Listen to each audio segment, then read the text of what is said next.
नमस्कार.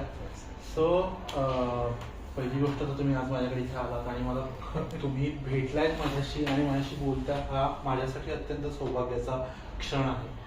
आणि तुम्हाला भेटण्याची इच्छा मला फार आधीपासून होती. तुमचं कार्य मी बघितलेलं आहे सोशल मीडियाच्या माध्यमातून आणि ह्याच्यातून. तर आज तुमच्याशी प्रत्यक्ष भेटीचा हे आहे तर त्याच्यामध्ये नक्कीच माझ्या मनात असलेल्या अनेक शंका कुशंका, माझे अनुभव आणि त्याच्यातून हरवलेल्या निसटलेल्या गोष्टींचा कुठेतरी बोध मला आज होईल याची मला खात्री आहे. सो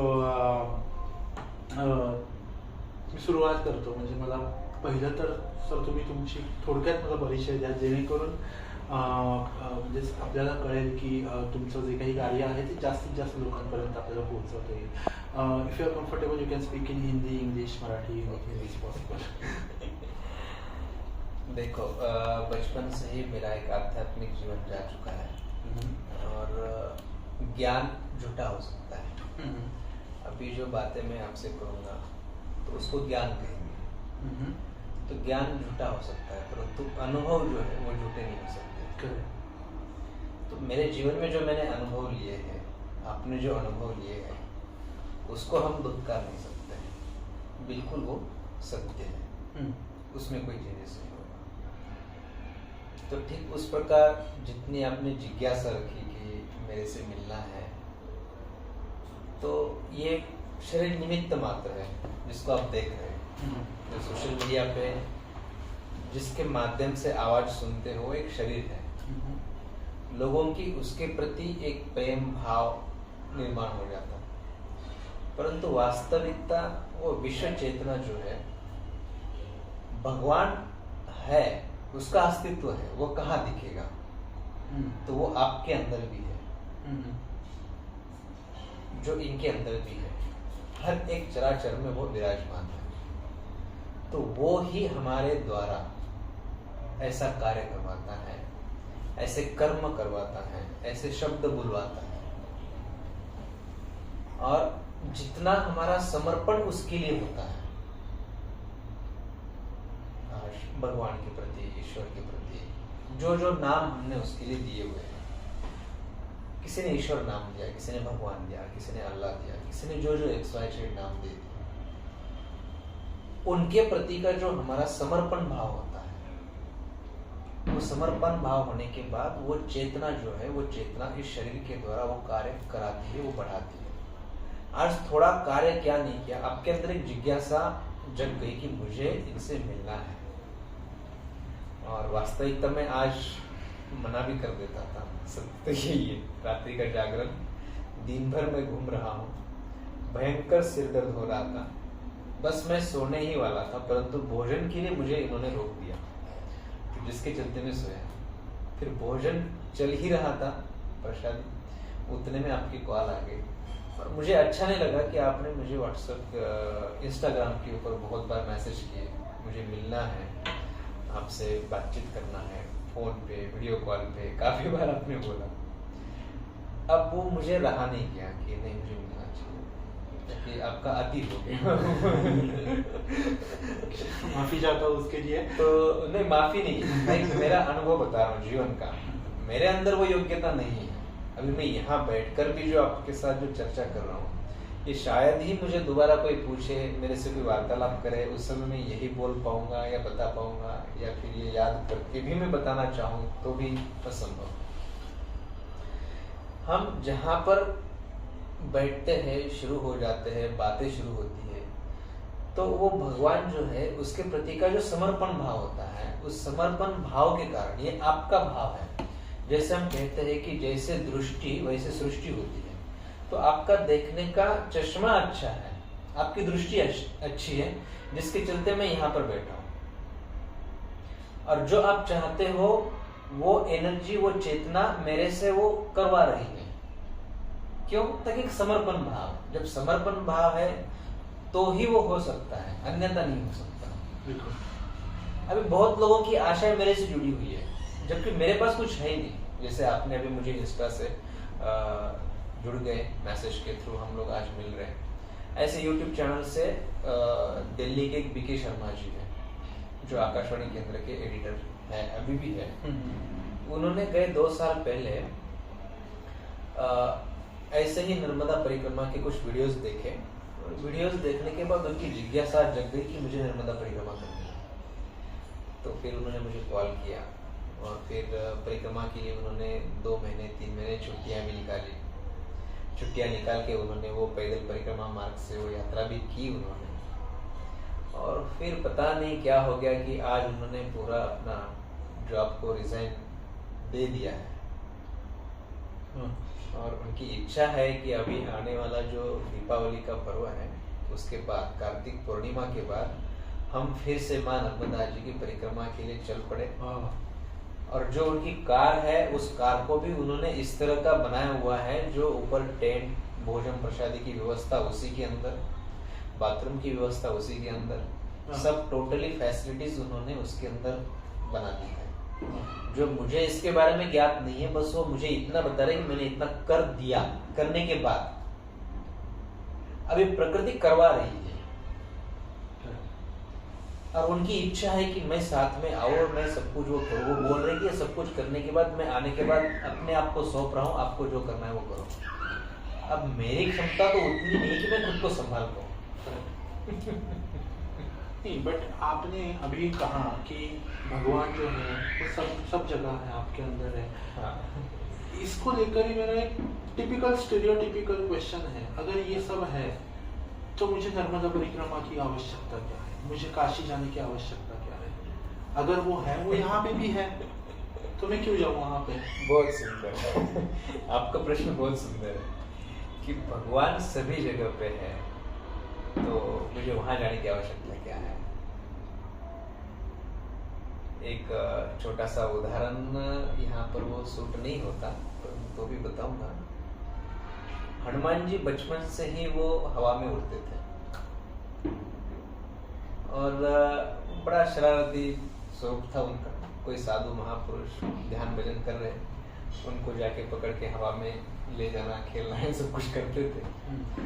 तो किसी साधु महापुरुष ने उनको बोल दिया कि आप ऐसे सताते हो ना तो आप ये विद्या भूल जाओगे और जिस समय आपको उसकी आवश्यकता होगी उस समय अपने आप वो आपको मिल जाए, याद हो जाएगी।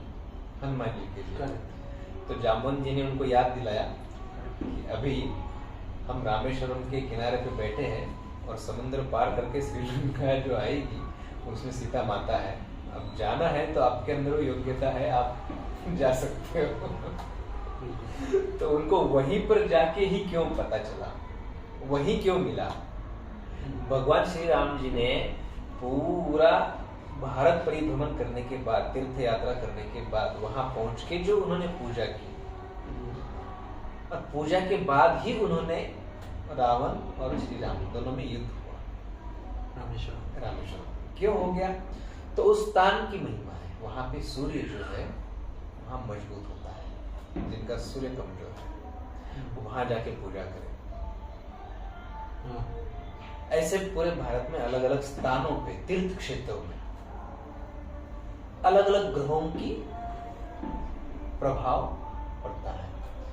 तो हमारे जीवन में हमारे कुछ कर्म ऐसे होते हैं जो अच्छे होते हैं, कुछ गलत होते हैं। तो हमारा हर एक कर्म हर एक ग्रह से रिलेटेड है। हर एक कर्म, मैं आपसे बात कर रहा हूँ, ये भी किसी न किसी ग्रह से रिलेटेड है। कौन से ग्रह से रिलेटेड? बुध ग्रह से रिलेटेड। ज्ञान की चर्चा चल रही है, ज्ञान बुध से।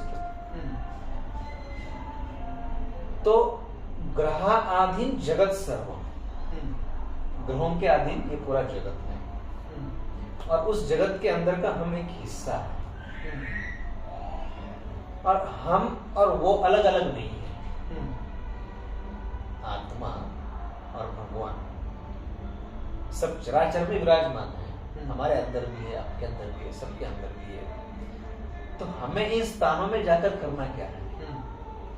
जैसे समुद्र का जल समुद्र ही है, परंतु उसके अंदर का जल एक लोटे में भर के बाहर लिया तो उसको हम समुद्र नहीं कहते। उसको हम क्या कहेंगे? एक लोटे का जल, पानी। समुद्र समाप्त। वही जल उठा के हमने अगर समुद्र के अंदर डोल दिया, वापस वो क्या हो गया? फिर वो पानी नहीं रहा। ये डिफरेंस है। तो हम उस विश्व चेतना से अलग हो गए। वो कैसे हो गए कि हमने ही उससे अलग कर रहे हैं। हमारे जो संकल्प है, हमारे जो विचार है, हमारे जो कर्म है, इससे हम अलग हो गए।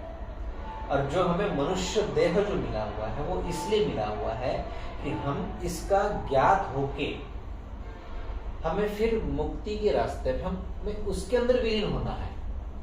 अगर हम उसके अंदर विलीन नहीं होते तो वापस 84 योनियों में, 84 लक्ष योनियों में घूमना है। फिर वो प्राणियों की योनियां, प्राणियों की योनियां मतलब वो भोग योनियां हैं।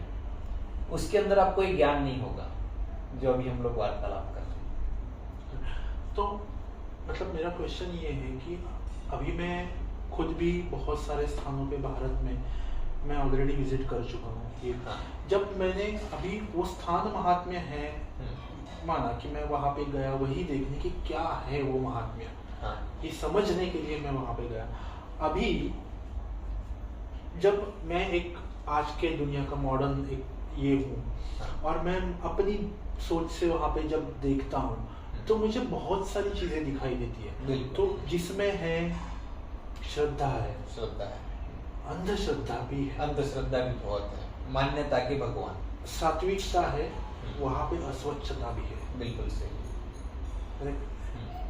वहां पे धर्म का सेंटर है, अहिंसा भी है, अहिंसा भी है, बिल्कुल।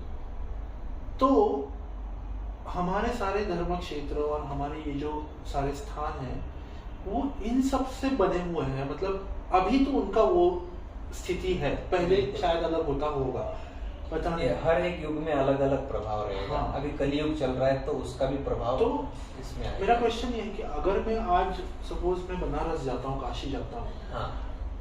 और एक तो मेरे दिमाग में ये कंफ्यूजन है मैं क्या ढूंढ रहा हूँ वहां पर जाके मुझे करना क्या क्या है और मुझे क्या चाहिए। मैं मंदिर जाके दर्शन करूंगा, हाँ। एक बात है। मैं कहीं जाके वहां पे गंगा स्नान करूंगा, अलग बात है। मैं किसी आप जैसे किसी महंत से मिलूंगा, अलग बात है। बट मेरा उद्देश्य क्या होना चाहिए? अगर मैं उस जगह पे जाता हूँ तो मेरा ऑब्जेक्टिव क्या होना चाहिए, क्या अप्रोच होना चाहिए जिससे मैं वो ये कर सकूं और जिससे मैं वो ज्ञान, वो शांति और जो समझ आनी चाहिए मुझे वो अनुभव के बाद, काशी दर्शन के अनुभव के बाद मेरी समझ में जो वृद्धि होनी चाहिए, हाँ। जो आंतरिक स्थिति में, उसके लिए मुझे वहां जाके क्या करना चाहिए? बिल्कुल, जैसे आपने काशी का तीर्थ क्षेत्र का नाम लिया, सोमनाथ जो है उस तीर्थ क्षेत्र का हो गया। तो हर एक तीर्थ क्षेत्रों में अपना अपना एक प्रभाव होता है। वो प्रभाव क्या है? सोमनाथ तीर्थ क्षेत्र में जाओगे तो वहां चंद्रमा की प्रधानता है। अब चंद्रमा से रिलेटेड हम उस तीर्थ में जाके जब स्नान करते हैं, विशेष महात्म्य इस बात का, हम जिस किसी भी तीर्थ में जाते हैं उस तीर्थ में जाके सर्वप्रथम वहां पे स्नान करना होता है। वह स्नान होता है ब्रह्म मुहूर्त का, प्रातः का, सुबह 4 बजे से लेकर 6 बजे तक। और हम स्नान करते समय हमारे अंदर ये भावना होनी चाहिए कि इस तीर्थ का तीर्थत्व मुझे प्रदान करे।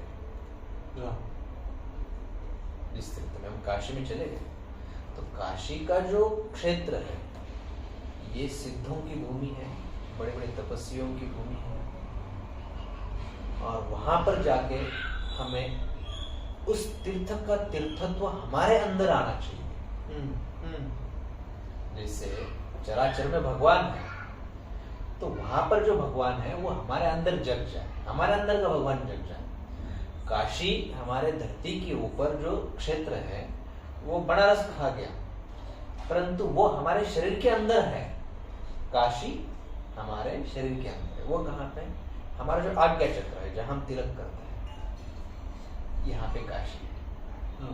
और हमें उसको जगाना है, इसलिए हमें काशी में जाके वहां पे उस तीर्थ में रात्रि का निवास महत्वपूर्ण, रात्रि का जागरण महत्वपूर्ण, और प्रातः का जो स्नान है ब्रह्म मुहूर्त का, वो हम उस तीर्थ में जाके स्नान करें और प्रार्थना करें कि इस तीर्थ के अंदर का तीर्थत्व हे भगवान आप मुझे प्रदान करें। ऐसी प्रार्थना करके फिर स्नान करें। आपने आज तक 100 बार आए गए, स्नान किया, दर्शन किया, घूमे फिरे, वो अलग विषय। आप जिस भाव से वहां पर जाते हो और फिर जिस भाव से जो कर्म करते हो वो आपको मिलता है।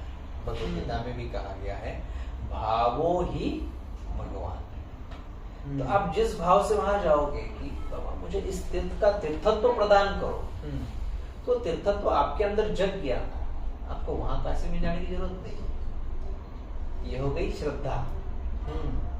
और हमने हमारी मान्यता के अनुसार अंधश्रद्धा क्या बना दी, काशी वहां पे है, हम मरने के बाद वहां जाएंगे, हमारी अस्थियां वहां विसर्जन करेंगे तो मुक्ति मिलेगी, ये अंधश्रद्धा हो गई। या हमारा अंतिम काल हम वहां पर जाके मृत्यु होगी तो हमारी मुक्ति होगी, ये अंधश्रद्धा हो गई। श्रद्धा क्या है कि वास्तविक गुण रहस्य हमने उसके अंदर का शब्दशः अर्थ ले लिया, वास्तविक उसका गुण रहस्य क्या है उसकी खोज नहीं की। उसका गुण रहस्य क्या है कि मैं मेरे अंदर काशी क्षेत्र यहां पर है उसको जगाऊं, वहां जाके जल्दी जगेगा, यहां नहीं जगेगा इतना जल्दी। क्यों?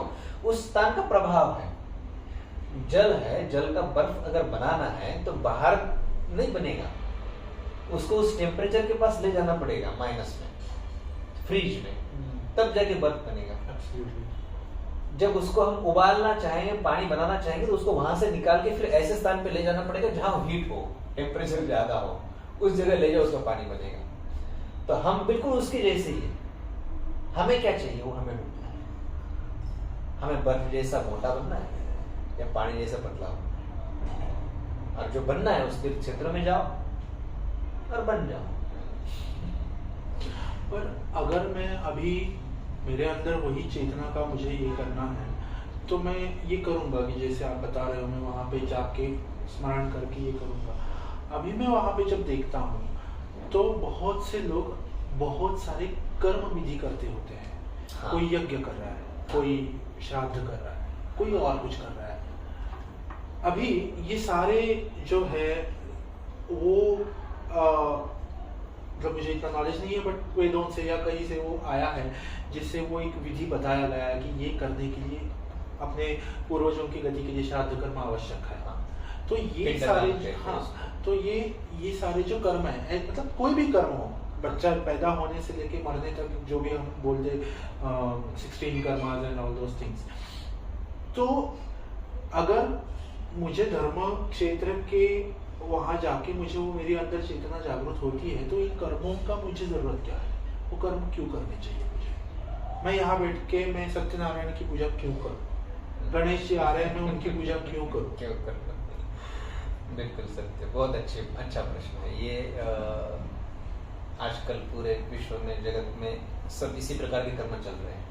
हाँ, परंतु वास्तविकता इसकी आवश्यकता क्या है? देखा जाए तो इसका एक बिजनेस हो गया है आजकल।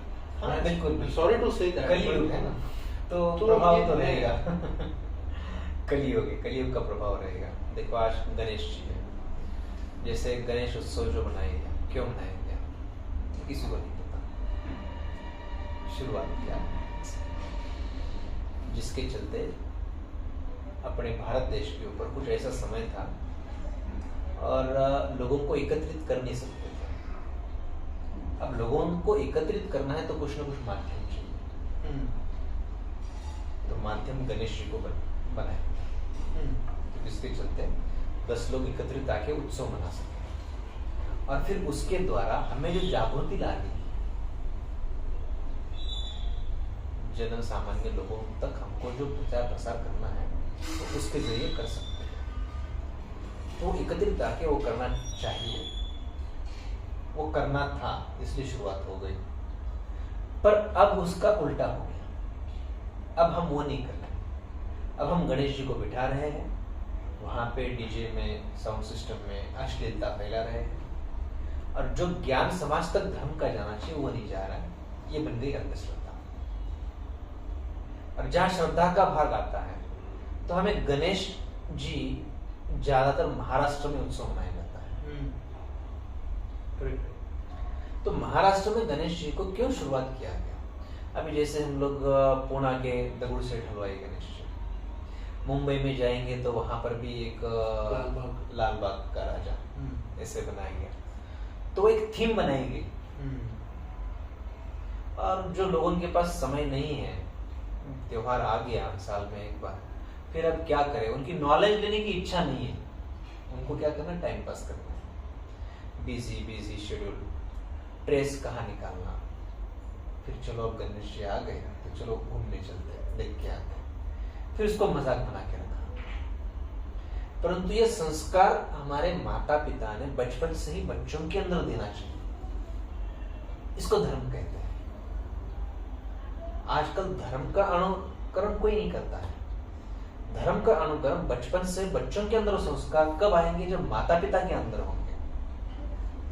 आज जिन लोगों तक ये संदेश पहुंच जाएगा, वो ज्यादातर दोष मुझे देने लग जाएंगे, ताकि ये सीधा उंगली जो उठी है माता पिता के ऊपर। और आजकल कोई भी प्रवचनकार हो, कीर्तनकार हो, समाज प्रबोधन करने वाले हैं, ये माता पिता को दोष कभी नहीं देंगे। क्यों नहीं देंगे? ताकि उनको बिजनेस करना है, उनको पब्लिसिटी चाहिए, पब्लिक उनके पास आना चाहिए। और माता पिता के लिए अगर बुरा बोल देंगे तो कोई नहीं आएगा। और यहाँ पे वास्तविक सत्यता क्या है कि वास्तविक संस्कार माता पिता के अंदर अगर होंगे तो ही बच्चों के अंदर आएंगे। शिवाजी महाराज पैदा होने के लिए जिजा माता चाहिए, तुकाराम महाराज पैदा होने के लिए उनके जैसे माँ बाप चाहिए, ज्ञानेश्वर माउली पैदा होने के लिए विठल पंत चाहिए। हम लोग बच्चों को उदाहरण देते हैं स्वामी विवेकानंद जी के, शिवाजी महाराज के, महाराणा प्रताप के, इनके सबके उदाहरण तो दे देते हैं, परंतु देने से पहले उनकी माता, जो संस्कार उनको दिए गए माता पिता ने, एटमॉस्फेयर, वातावरण। आप छोटा सा पौधा भी लगाते हैं तो उसको एटमॉस्फेयर चाहिए, वातावरण चाहिए, तब जाके हरा भरा हाथ मिलेगा, नहीं तो वो सिकड़ा हुआ, मुरझाया हुआ मिलेगा। ठीक, छोटा बालक है, उसके लिए भी एटमॉस्फेयर चाहिए, वो ध्यान कौन देगा? और फिर ये अंधश्रद्धा, बचपन से उसको 5वीं कक्षा तक, आज जो स्कूलों में जो ज्ञान मिल रहा है, ये कौड़ी का काम का नहीं है। क्यों नहीं है? ताकि लाखों नहीं करोड़ों पब्लिक आज स्कूलों में जाती, कॉलेजों में जाती है, जॉब कितने करती है? हजारों। बाकियों का जो पढ़ाई किया वो ज्ञान के काम में आ रहा है? नहीं आ रहा। परंतु हमारे धर्म संस्कृति का जो ज्ञान है, ये अनादिकाल से आज तक चलता आया हुआ है। ये अगर और किसी को मिल जाए तो मुझे नहीं लगता उसको ये स्कूल की पढ़ाई की आवश्यकता है रोजी रोटी के लिए। वो उससे ज्यादा अच्छा, सुखी, समृद्ध, उसके चेहरे पे एक चमक, एक चेतना आपको देखने के लिए मिलेगी। स्कूल की पढ़ाई का वहां पे कोई काम नहीं है। तो स्कूल की पढ़ाई में ये धार्मिक ज्ञान का आवश्यक होना चाहिए। आवश्यक है इसका। आज आपको बताऊं, हमारे भारत देश में विदेशी लोगों ने आकर सबसे पहले हमारे संस्कृति पे, धर्म के ऊपर आघात जो किया गया है, ये शिक्षण प्रणाली। आपको इस शिक्षण के द्वारा पहले माता पिता जो संस्कार नहीं दे सकते थे, वो संस्कार गुरुकुल पद्धति में मिलती थी, गुरु शिष्य परंपरा। आज गुरुकुल नहीं रहे, गुरु शिष्य परंपरा नहीं रही, जो है उनको चलने नहीं देते हैं। क्यों? ताकि ये जो इंग्लिश स्कूल में पढ़ाई जाती है, कॉन्वेंट स्कूल आदि, ये वो उनका बिजनेस है, पैसा चाहिए। वो पैसों के बल पे इनको दबाना चाहते हैं, ताकि इधर जाएंगे तो इनके स्कूलों में कोई नहीं आएगा। उनको पक्का विश्वास है, भाई सोना 24 कैरेट आपको इतने रेट में मिल रहा है, और हम लोग बैंटेक्स उससे ज्यादा रेट में बेच रहे हैं। तो स्वाभाविक बैंटेक्स वाला ओरिजिनल वाले पे थोड़ा सा। इस पे लेकर एक बात है, मेरा एक दूसरा प्रश्न भी है, बड़ी दोनों बातों को मैं जोड़ता हूँ। हाँ। तो मेरा बेसिक ये है कि मैं एक छोटा सा अनुभव बताता हूँ। मैं एक धर्म क्षेत्र में गया था, मैं नाम नहीं लूंगा। ओके। वहां पे मैंने देखा कि हमारे पूरे मतलब भारत में सभी कहीं कहीं पे भी जाओ, एक डिफरेंस हमारे यहाँ पे जरूर है कि हाँ। वो है कास्टिज्म। हाँ हाँ बिल्कुल। ये ब्राह्मण है, हाँ। ये वैश्य है, ये शूद्र है, ये वो है, वो ये है, ये यही कर सकता है, ये नहीं कर सकता है। ब्राह्मण है तो उसके पैर छू। एक ब्राह्मण ऐसा था, मैं जिस एक मंदिर में गया था, बहुत बड़ा फेमस मंदिर है वो भारत का, वहां पे गया था। वो ब्राह्मण मंदिर के बाहर जाके 200 रुपए हर एक से ले रहा था, ताकि वो अंदर भेज सके हमें दर्शन के लिए। और वो 200 रुपए वो देवस्थान के लिए नहीं दे रहा था, खुद के लिए ले रहा था। और सब लोग जाके वो देते थे और उसको जाके प्रणाम भी करते थे। जस्ट बिकॉज कि वो ब्राह्मण है। ब्राह्मण। मैंने ये सोचा कि चलो मुझे अभी दूसरा रास्ता नहीं है, इसको 200 रुपए देने ही पड़ेंगे तभी जाके दर्शन होंगे। मैं यहाँ तक आया हूँ तो वो जरूर करूंगा, मैं दूंगा। मैंने दिए, मुझे नहीं देने थे फिर भी मैंने दिए, बट मैंने एक ठान ली कि मैं इसको नमस्कार नहीं करूंगा। तो ये रही एक बात। तो ये ब्राह्मण और अदर। दूसरी चीज आप जैसे बोले अभी शिक्षण के संदर्भ में, तो स्कूल्स है वैसे, जैसे हमारे ये स्कूल से वैसे वैदिक स्कूल भी है जहाँ पे सिखाया जाता है ये सारी चीजें। आज मैं ब्राह्मण नहीं हूँ सपोज, और मुझे जाके वैदिक स्कूल में पढ़ाई करना कर सकते हो, तो but most of the schools, I don't know where you can do that, but most of the schools मैंने देखा है कि जो ब्राह्मण है, जो ब्राह्मण फैमिली से आते हैं उन्हीं को ही लिया जाता है, उनका उपनयन होता है, तभी जाके वो अंदर प्रवेश कर सकते, तभी सीख सकते हैं। ये मतलब जितना मुझे अल्प नॉलेज है, भगवान ज्ञानेश्वर जो हमारे आनंदी के हैं, उनको भी ये मना किया था कि आप नहीं सीख सकते बिकॉज ऑफ रीजन। वो ब्राह्मण थे बट उनका वो जो भी हुआ था उनके पिताजी का, उसके वजह से उन्हें अलाउ नहीं किया था कि आप नहीं, आपकी उपनयन नहीं होगा और आप नहीं सीख पाओगे। ही ट्राइड अ लॉट कि वो करने के लिए। मुझे लगता है that thing happened in 12th century. आज भी 10% में वो आज भी है। आज भी मेरा कोई बच्चा जो आदिवासी समाज से आता है, अगर वो कहना चाहता है कि मुझे वेद पढ़ना है, ही इज नॉट अलाउड। बिल्कुल करेक्ट। वैसे इसके ऊपर मैं जरूर कहूँगा, मेरा खुद का अनुभव, ये बड़ा गूढ़ रहस्य अपने बात छेड़ी हुई है। व्यक्ति के लिए जो वर्ण व्यवस्था जो बताई गई, ये वर्ण व्यवस्था ब्राह्मण कुल में पैदा होना ये अपने आप में एक बहुत बड़ी बात है।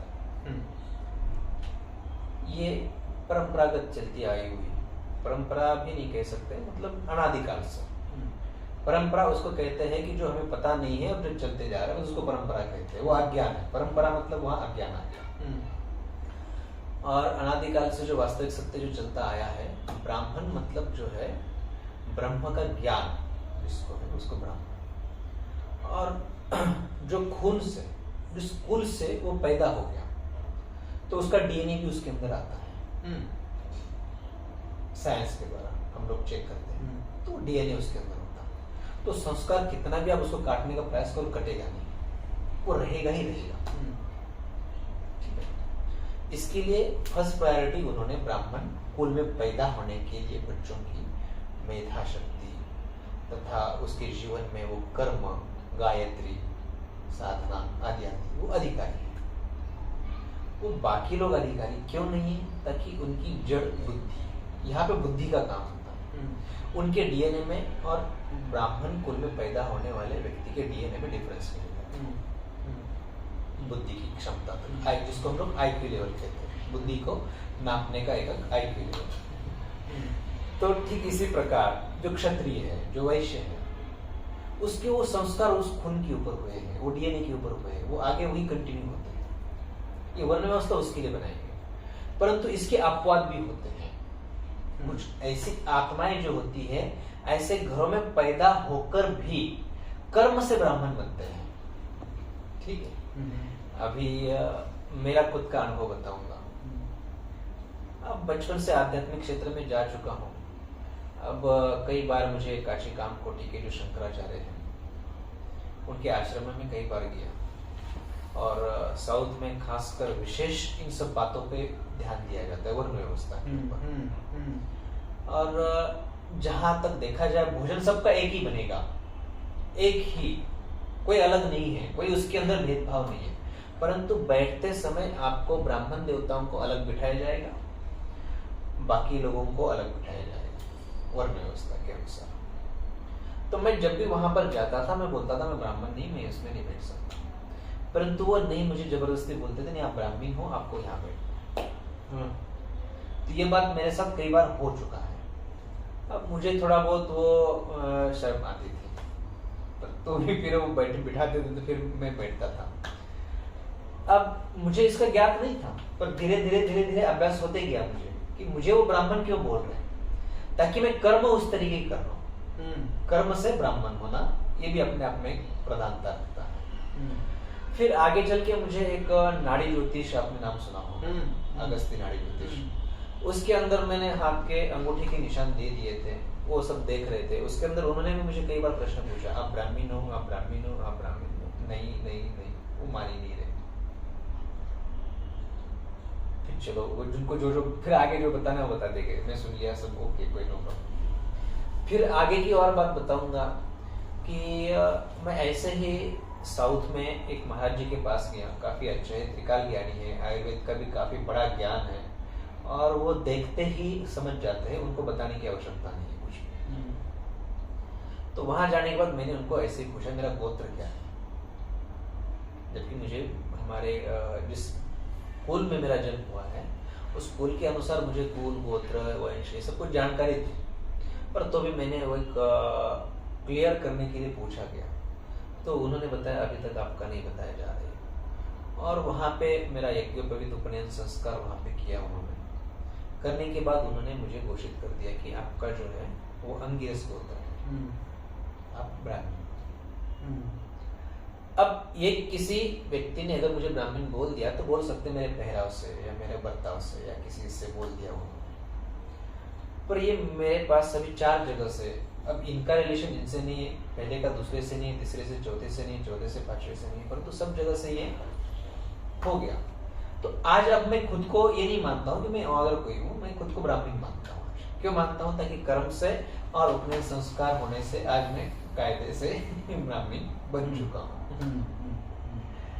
तो वर्ण व्यवस्था जो है, ये वर्ण व्यवस्था कर्मों के लिए बनाई गई, और ये अलग अलग डिवाइडेशंस क्यों? ताकि हम लोग अगर ब्राह्मण बनते हैं और हम लोग मांसाहार अगर करेंगे तो होगा क्या, हमारे बुद्धि के अंदर वो संस्कार आएंगे, हमारे शरीर के अंदर वो संस्कार आएंगे, हमारे मन के अंदर वो संस्कार आएंगे, हमारा व्यवहार उस तरीके का बनना शुरू होगा।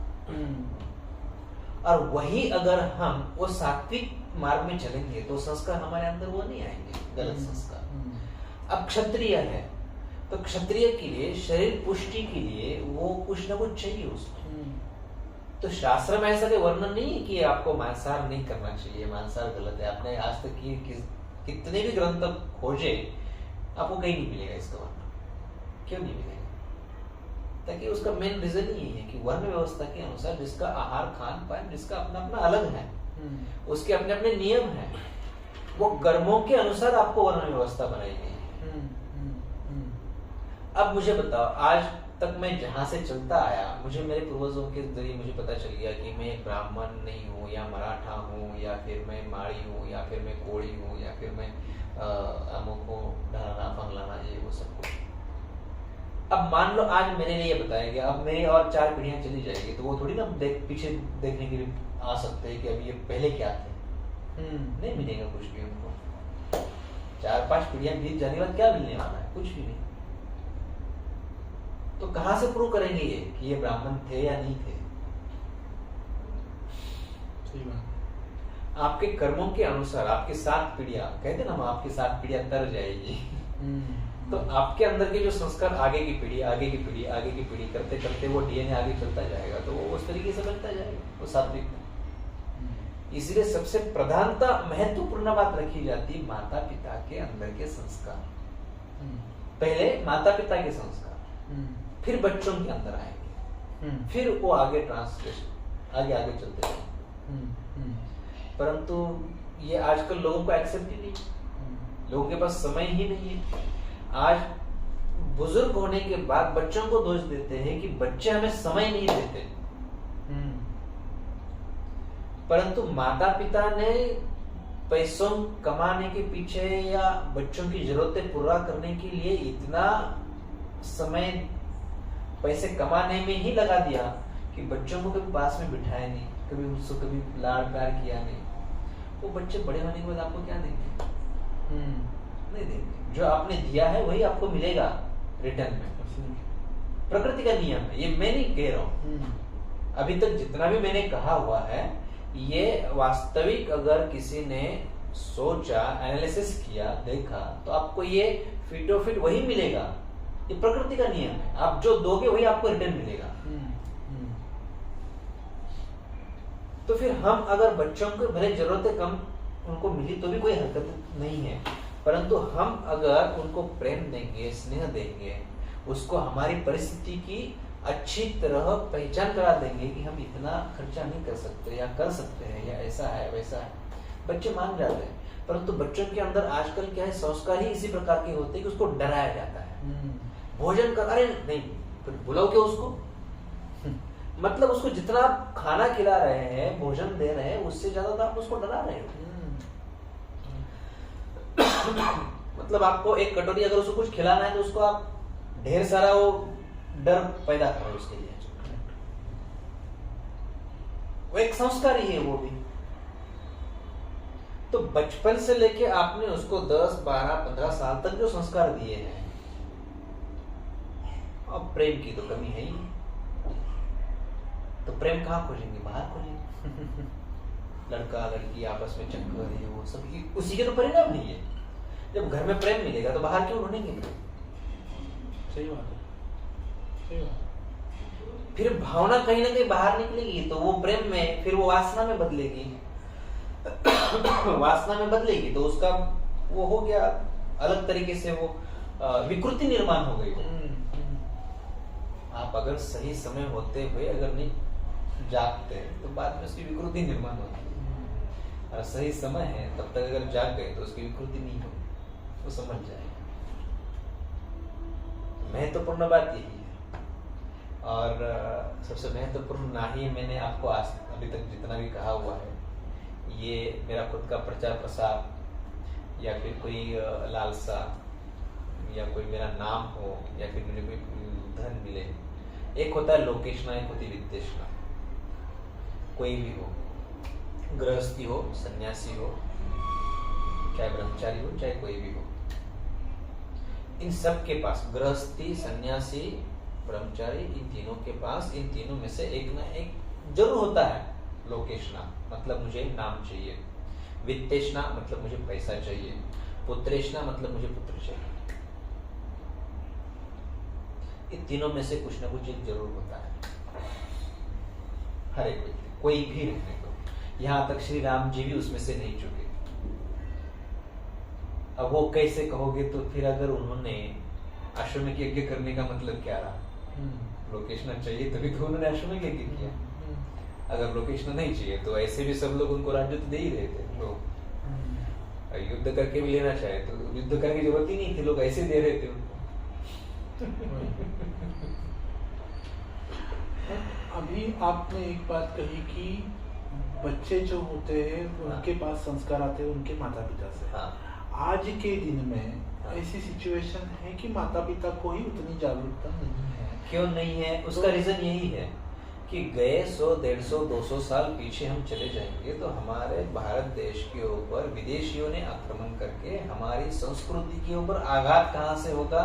हमारी शिक्षण प्रणाली, हमारी शिक्षण प्रणाली ही खराब कर दी। तो शिक्षण प्रणाली खराब मतलब सब डिस्टर्ब, मतलब आप जॉब करेंगे, बाकी बेरोजगार।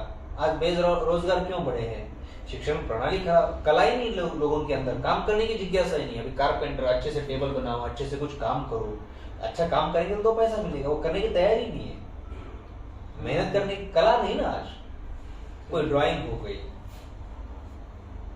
कुछ भी नहीं करना है, गायन नहीं करना है, वाद्य नहीं सीखना है, कुछ भी, वो सब इंस्ट्रूमेंट के ऊपर। विदेशी टेक्नोलॉजी लाके यहाँ पे खड़ा कर दो, बेरोजगार नहीं होगा तो क्या होंगे?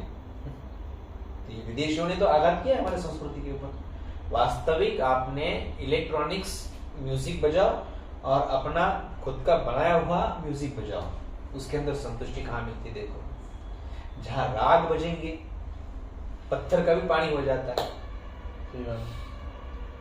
ऐसे ऐसे राग अपने संस्कृति में है, अपने धर्म में है, वो कहाँ मिलेंगे आपको उस इंस्ट्रूमेंट?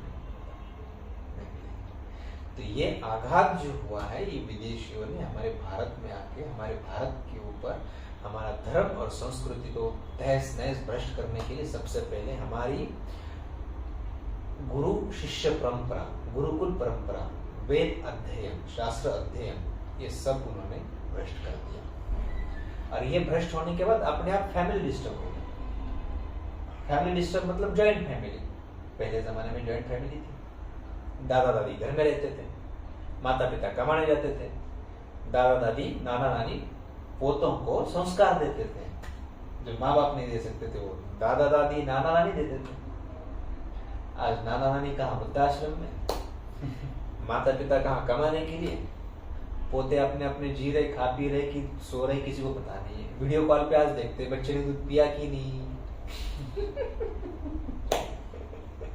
आज है, मैंने देखे ऐसे डॉक्टर है, कई लोग हैं करोड़ों कमा रहे हैं और वो अपने बच्चों की तरफ ध्यान देने के लिए घर में कैमरे लगे हैं। आप अगर टीवी पे किसी की इंटरव्यू देखे होंगे तो वो पता चलेगा, मैं नाम नहीं लूंगा अभी। बड़े बड़े लोग हैं जो करोड़ों कमाते हैं और घर में बच्चों को जो दूध है, फिर उनका भोजन जो है, वो भोजन बनाने वाले आएगी, बना के जाएगी, थाली ऐसे रखी है, कैमरे लगे हैं, माँ उधर से फोन करके अरे बेटा तूने अभी तक खाना नहीं खाया, हाँ अब मैं खा लेता हूँ, फिर वो बैठेगा खाएगा, वो कैमरे में देखेगी वहां पे। नहीं बट ये रखी मतलब अभी तक आपने जो बोला कि अंग्रेजों के प्रभाव से वगैरह हुआ होगा, तो ये तो रही हिस्ट्री, मतलब ये आती बीत गया। हाँ I'll come to my last question कि अब मुझे नया भारत की ओर हम बढ़ रहे हैं, फ्यूचर है, अभी है, आज मैं थोड़ा बदलाव भी देखता हूँ समाज में। ऐसा नहीं है कि सब कुछ ही बुरा है, बहुत बदलाव। आज बहुत लोग जो है मेरे जैसे है जो एटलीस्ट सोचते हैं कि चलो हमें कुछ जानना है, जो हमारी फैमिली से नहीं आया, बट हाँ there is somewhere out there which is good and I want to approach that. तो ये एक भाव रखते हैं। तो ऐसे लोगों को आप मतलब आपको क्या लगता है कि क्या चीजें हमें करनी चाहिए ताकि फ्यूचर अच्छा हो, जो गया वो फिर से एस्टैब्लिश। बहुत सुंदर, बहुत सुंदर। मैं तो कहूँगा इस विश्व में कोरोना जैसे जो महामारी जो आई हुई है, ये हमारे हिंदू धर्म के लिए और हिंदू संस्कृति के लिए बढ़ावा मिलने के लिए एक बहुत बड़ी सुवर्ण संधि थी, है और रहेगी। वो कैसे बताऊंगा। ये जो काल ड्यूरेशन था, इस काल ड्यूरेशन में छोटे छोटे बच्चे से लेकर जो विद्यार्थी दशा तक के हैं, सबने मोबाइल लिए, इंस्टा, फेसबुक, यूट्यूब, ये सब खोज के छानबीन करके इतना उसके अंदर रील्स बनाए, क्या क्या बनाया कि आज गणेश उत्सव है तो उस दिन क्या करना चाहिए, आज नाग पंचमी है उस दिन क्या करना चाहिए, आज 15 अगस्त है वो क्यों मनाया जाता है, हम लोग पानी पीते क्यों पीना चाहिए, पानी कैसे पीना चाहिए, भोजन कैसे करना चाहिए। यहाँ तक उन्होंने छोटी छोटी बातें निकाल के उसमें डाल दी। और हर एक युवा जो है, बच्चा मतलब जो भोजन नहीं करता 1-2 साल का, उसको अब डरा नहीं रहे, बेटा ये ले मोबाइल, वो ऊपर नीचे उंगली घुमाकर उसमें देखता है, क्या देखता है, वो रील्स देखेगा, फेसबुक देखेगा, इंस्टा देखेगा, इस सब के माध्यम से वो ज्ञान ग्रहण कर रहा है। अब उसके अंदर एक ज्ञान मिल रहा है कि मुझे आज गणपति आ गए तो मुझे गणेश उत्सव के समय क्या करना चाहिए, दीपावली आई तो उस समय क्या करना चाहिए, संक्रांति आई तो उस समय क्या करना चाहिए, हर एक त्योहार, तिथि, वार, सब कुछ जो है, श्रावण मास है तो उसमें क्या करना चाहिए, अधिक श्रावण है उस समय क्या करना चाहिए। इतना वो पब्लिसिटी कहो, मान सम्मान के लिए कहो, परंतु उन्होंने निकाले हुए रील्स किसी को अच्छा ज्ञान देके जा रहा है। ये बहुत बड़ा अच्छा कार्य है सोशल मीडिया।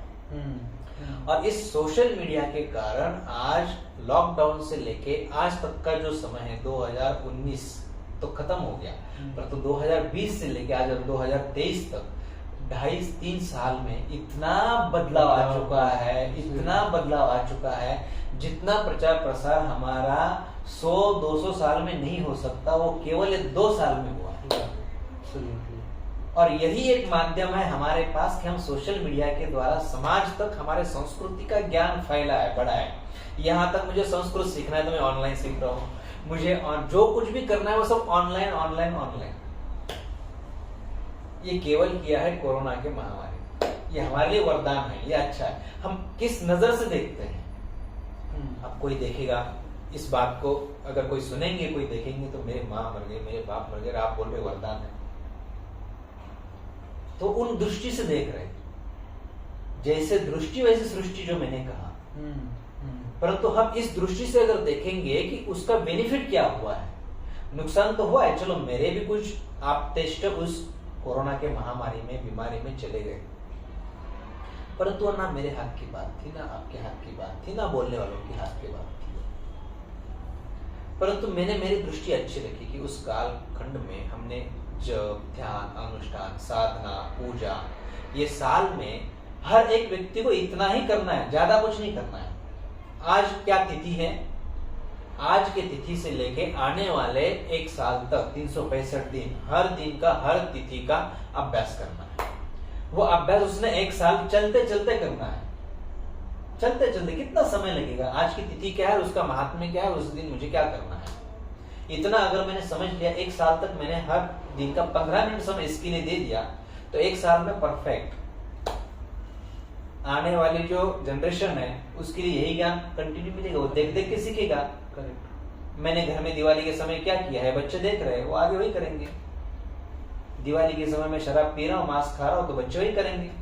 और दिवाली के दिन वही अगर मैं अच्छे से उत्सव मनाऊंगा, दीप प्रज्वलित करूंगा, दीपोत्सव मनाऊंगा, घर के अंदर की नकारात्मक एनर्जी हटा दूंगा, कपूर की आरती करूंगा, रंगोली, स्वच्छ साफ सुथरा घर, साधना, पूजा, जप, अनुष्ठान, हवन करेंगे, कितना अच्छा होगा। वो बच्चे करेंगे, वो संस्कार अपने आप जाएंगे। गौ माता को हमारी ही माँ नहीं बताया गया, देवताओं की माँ बोला गया है।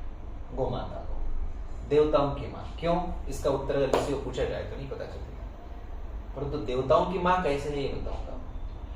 वो हमें दूध देके पुष्ट तो करती ही है, परंतु उस दूध से निकलने वाला जो दही, दही से घी जो बनता है, उस घी से जो आहुतियां हवन में डलती है, उस आहुति से देवता पुष्ट होते हैं। देवताओं की मां गौ माता, कितना बड़ा उसका सर्कल है, कितनी बड़ी कड़ी है, कितनी बड़ी चेन है वो। आज हम लोग उसको नहीं पाल रहे, घर में कुत्ता पाल रहे हैं। जो कुत्ते की हाइट होती है 2 फीट 2.5 फीट, कुछ ज्ञानी महापुरुषों ने उसके ऊपर रिसर्च करके अच्छे से 2 फीट की 3 फीट की गौ माता का भी नस्ल बनाई हुई है कि जो लोग घर में उसको पाल सके।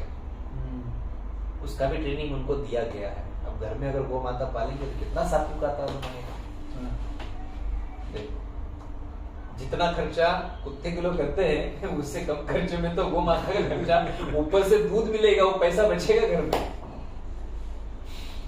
सही बात है, कितनी अच्छी बात है। आपने आज मुझे यहाँ पे आके मेरे घर में इतनी सारी अच्छी अच्छी बातें मेरे साथ शेयर करी। Literally I have learned an number of things, और जो मेरे डाउट्स ऐसे थे जो मैं शब्दों में बांध भी नहीं सकता कि मेरा डाउट एक्चुअली था क्या। कुछ ऐसे डाउट भी अपने आप क्लियर हो गए। तो इसके लिए आप ये धन्यवाद तो उस भगवान के लिए दे दो, ताकि वास्तविकता में यहाँ पर अभी भी बैठा हूँ तो ये मेरी इच्छा है कि नहीं वो मायना नहीं रखती। आपकी जिज्ञासा अंदर की, आपकी तड़प और विश्व चेतना की देने के लिए एक वो दोनों का तालमेल बैठा हुआ है। उसने माध्यम मुझे बना दिया। अब ना मैं इसके पहले आज तक कभी आपसे मेरा वार्तालाप एक बार भी नहीं हुआ है। नहीं हुआ है, सही बात है। फोन पे भी बात मैंने नहीं किया आपको, ताकि मेरी आवाज और फोन की आवाज आपको अलग मिली है। फोन पे बात उन्होंने की है। नहीं तो कम्युनिकेशन उन्होंने किया है, इसलिए हम आभार बोलते हैं। आभार का भी भार होता है, तो मैं आभार नहीं मानूंगा, बट मैं बोलूंगा कि धन्यवाद उस भगवान का, उस विश्व चेतना का कि आज I got a chance to discuss, interact with you, and that's कुछ तो अच्छा किया रहेगा कभी तो उसी का ये है। एंड आई एश्योर यू कि जो भी मार्ग, जो भी बातें आपने बताई है, I try to imbibe in myself first and then I try to promote those things, ताकि कोई जाके उस पर चल सके। I purposefully record this session so that कि जो भी कोई देखेगा, बिल्कुल बिल्कुल बिल्कुल, क्योंकि ये मैं इससे सोशल मीडिया से बहुत विरोध में था। मैं पहले बहुत बहुत विरोध में था। मेरी इच्छा ही नहीं होती थी। वो लोगों का फिर झमेला कौन संभालेगा, ये सब कुछ मेरे से नहीं होता। अभी मैं लोगों से कम्युनिकेशन भी नहीं देता हूँ। ये सब कुछ जो कुछ भी होता है ये सूरज महाराज संभालते हैं, और जहाँ मुझे प्रेजेंटेशन होना है उस समय मेरे तक बात आती है, फिर मैं वहाँ पे खड़ा हो जाता हूँ, ताकि फिर मैं वो सब छोड़ के फिर दूसरे कामों में लग जाऊंगा। मतलब आध्यात्मिकता एक साइड रह जाएगी। ऐसे बोलते हैं कि हमें धार्मिक ग्रंथ पढ़ने चाहिए, शास्त्र चाहिए, संतों का संग होना चाहिए, बट हम किसी ऐसे आदमी से जब इंटरेक्ट करते हैं, इट इज बिल्कुल। Equal to reading 5 books, spending 10 minutes with a knowledgeable wisdom. देखो जब हम पढ़ते हैं तो हमारी आंखें उसमें होती हैं, एब्सोल्युटली, और जब हम फिजिकली वहां आमने सामने बैठते हैं उस समय हमारे सारी इंद्रियां वहां खड़ी रहती है, आंखें भी वहीं रहती है, कान भी वहीं रहता है, मन भी वहां रहता है, सब इंद्रियां वहां लगी हुई होती है। और जब पढ़ाई होती है तो उस समय बस आंखों से, या हम लोग कोई इंस्ट्रूमेंट से अगर सुन रहे हैं तो बस कान, आंख कहीं उधर है, मन कहीं उधर है, कहीं इधर उधर देख रहे हैं वो क्या कर रहा है, ये क्या हो रहा है। पर तो जब फिजिकली आमने सामने बैठे हैं तो हम पूरा कंसंट्रेशन हमारा उसके ऊपर है, एक साथ कई सारी इंद्रियां वहां पर लगी हुई है, एब्सोल्युटली। तो उसके लिए ज्यादा समय नहीं लगेगा। ग्रास्पिंग पावर जो है वो बहुत जल्दी अंदर खींची जाएगी, वो एनर्जी, ये सब एनर्जी का खेल है। ये सृष्टि जो चल रही है, दुनिया जो चल रही है, वो केवल एक एनर्जी का खेल है, ओनली एनर्जी, और क्या है, बाकी कुछ नहीं। वही तो इसीलिए भगवान ने गुरु ये कॉन्सेप्ट जहाँ आया है। हाँ, वो भी एक हमारे एनर्जी पास है। भगवत गीता है, बट फिर भी हमें गुरु चाहिए भगवत गीता समझने के लिए, फिजिकली